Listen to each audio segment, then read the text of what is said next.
তুমি কি করছো? আই মারিয়াম, প্যান ভরে পুতু করছে। তুমি কি করছো? ওখান থেকে নিয়ে যাচ্ছ? ওখান থেকে নিয়ে কি করবা? খেয়ে ফেলছো? তুমি ধানের গাছ খেয়ে ফেলছো?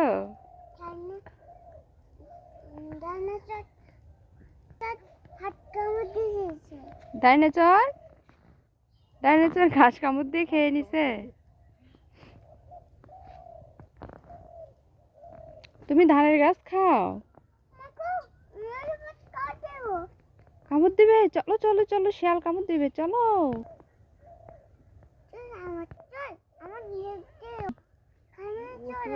চলো খালামণি, চলো। খালামণি চলো, শিয়াল আছে, চলো চলো চলো, আসো আসো।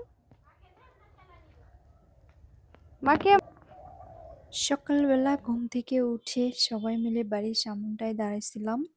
খোলামেলা পরিবেশ দেখতে পাচ্ছ, সবুজ সবুজ ফাঁকা মাঠ, অনেক ভালো লাগে, কিন্তু রিফ্রেশমেন্ট লাগতেছে ভিতর থেকে। আসলে এরকম সকাল অনেক দিন পর পাইলাম আমি। আর ওইটা আমার বোনের মেয়ে, ওর সাথে অনেকক্ষণই দুষ্টামি করতেছিলাম।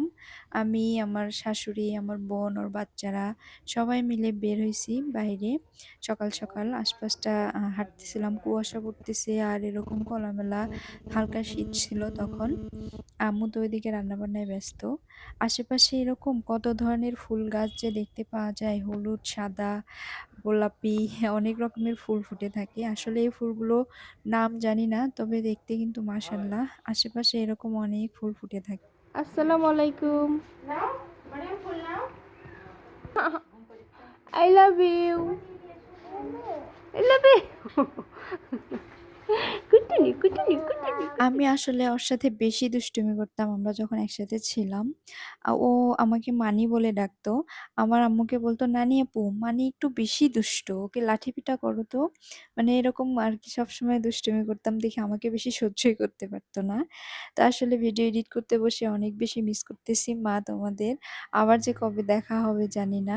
অনেক দূরে আছি এখন আমি তোমাদের থেকে। তবে আবারও খুব শীঘ্রই দেখা হবে ইনশাআল্লাহ। তো যাই হোক, আসলে এটাই নিয়ম, সবাই মিলে ক্ষণিকের জন্য একসাথে হওয়া, আবার তারপর যে যার গন্তব্যে ফিরে যাওয়া। এভাবেই আসলে মানুষের জীবন চলতে থাকে।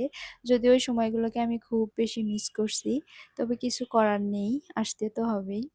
তো যাই হোক, তোমাদেরকে আমি একটা জিনিস দেখাই। এই যে তেঁতুল গাছ, এটা কিন্তু অনেক পুরাতন একটা তেঁতুল গাছ। বলতে গেলে গাছটার ডালপালা চতুর্পাশে একদম ছেয়ে গেছে, পুরো বাজারের উপরে এই গাছটা। আর এই গাছটার নাম ধরেই কিন্তু এই বাজারের নাম রাখা হয়েছে মারিয়াম, তেঁতুলতলি বাজার, দেখি যেটা তোমাকে আমাদের একটু, বাড়ির তুমি কেমন পাশেই। আছো? তো অনেকদিন পর তুমি কেমন দেখলাম আমি আছো? গাছটা। আসলে আমার বুদ্ধি হবার পর দেখি থেকে আমাকে আমি এই একটু গাছটা দেখো তো তুমি। এভাবেই দেখছি। দেখি তো তুমি সেটাই কেমন একটু আছো? তোমাদেরকে এদিকে দেখাইলাম আর কি। আর এইদিকে এই যে বুড়িটা হাঁটতেছে, ওর সামনে ক্যামেরা অন করলেই বিরক্ত হয় আর আম্মুকে মারিয়াম, বলতেছে, কোথায় "নানি যাচ্ছ? আপু দেখো তো", আবার আসলো আমাদেরকে জ্বালাইতে।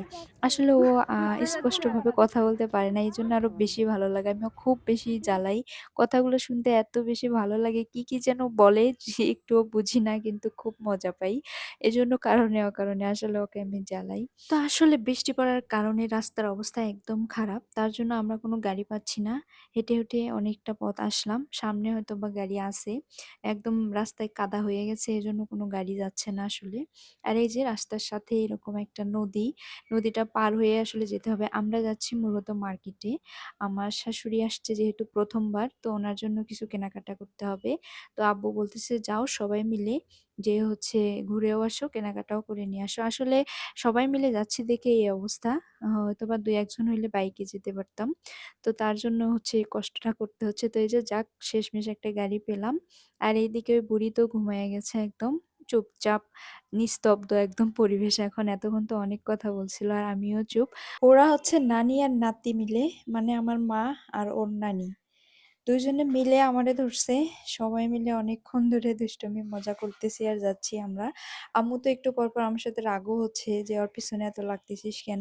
তা আমি বললাম, "আম্মু চুপচাপ যেতে ভাল লাগতেছে না। ওর পিছনে লাগতে আমার অনেক ভালো লাগে। কারণ ও অনেক সুন্দর করে কথা বলে। যদিও কথাগুলো স্পষ্ট না।" তো কথা বলতে, বলতে আমরা কিন্তু চলে আসছি প্রায়। এর মধ্যে দেখি ট্রেনও চলে আসলো। স্টেশনের পাশেই মার্কেটটা। এই স্টেশন থেকে আগে আমি ট্রেন দিয়েই বেশি যাতায়াত করতাম। বহুদিন পর আসলাম আবার এখানে। তো যাই হোক আমরা কিন্তু প্রায় মার্কেটে পৌঁছে গেছি।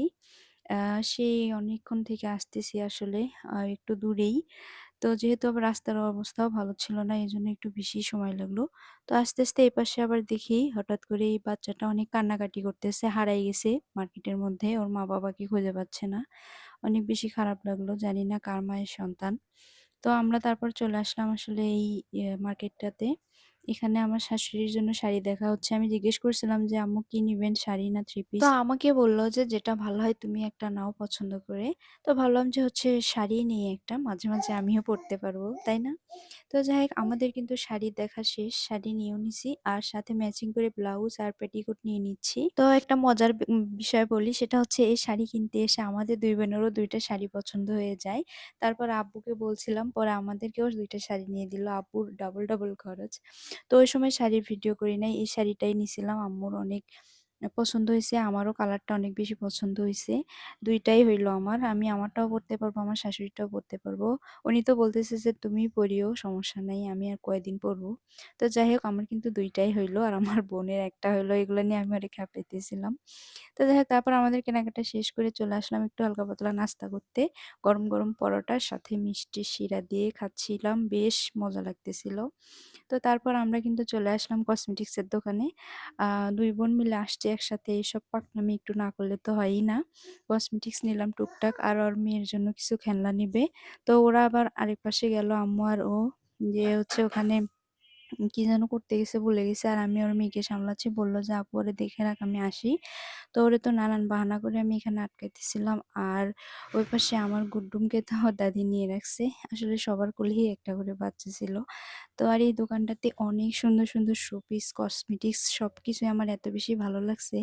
অনেক কিছুই আসলে পরিবর্তন হয়ে গেছে এতদিনে। তো যাই হোক আজকের ভিডিওটা এই পর্যন্তই। কথা হচ্ছে অন্য কোনো ভিডিওতে নতুন আরেকটা ভিডিও নিয়ে আসবো সবার মাঝে। ততক্ষণে সবাই ভালো থাকো, সুস্থ থাকো। আল্লাহ হাফেজ সবাইকে।